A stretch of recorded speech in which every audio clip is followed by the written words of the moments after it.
This Notebook LM video explores how the parable of the lost sheep shifted from mercy to coercion. Jesus' story of a shepherd seeking the lost was reinterpreted by institutions as a warning against dissent, equating them with heretics. They faced investigations, torture, confiscation of property, and executions during events like the Inquisition. Okay, let's get right into it. We all think we know the story of the lost sheep, right? It's this gentle tale of mercy and a happy return. But what if I told you that this very story is at the heart of a huge and often pretty brutal historical contradiction? Today, we're going to unpack how a beautiful ideal of compassion got twisted into a justification for punishment. It really all starts with these simple, powerful words. You got to understand, this isn't just some line in a story. It's the emotional core of the whole thing. It's a shout of pure joy, of relief, of just unconditional welcome. This is the ideal, and we need to lock this in before we see how it all went sideways. All right, so first things first, let's start with the original meaning. We need to really establish what this story was supposed to be about, this ideal of restorative love, because only then can we see just how dramatically things got twisted later on. Now, the context here is absolutely crucial. See, Jesus wasn't just telling a random story to pass the time. He was talking directly to religious leaders who were, grumbling because he was hanging out with people they'd kicked to the curb, the outcasts, the sinners. So right from the get-go, this parable was a pretty radical message of inclusion. And the message itself? It's beautifully simple. The lost sheep isn't some villain. It's just someone who wandered off. The shepherd doesn't wait around. He doesn't sigh and give up. He relentlessly, mercifully, goes after that one individual. And the climax, the big finish? It's not a scolding. It's not a lecture. It's a gentle return and party. The entire focus is on restoration and joy. That's the key. And this is where everything changes. This one question shifts us from a simple, beautiful parable to a really complex and, honestly, troubling chapter of history. What happens when the motivation isn't mercy anymore, but something else?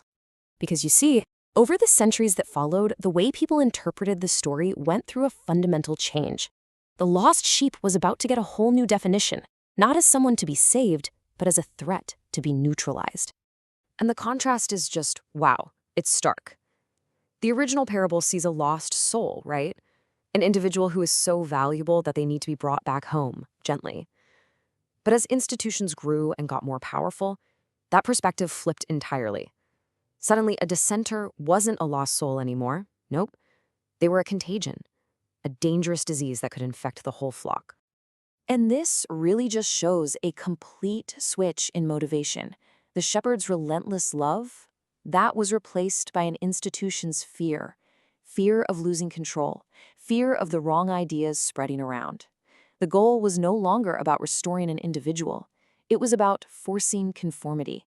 Now, you have to understand this change in thinking wasn't just some philosophical debate happening in a dusty room somewhere.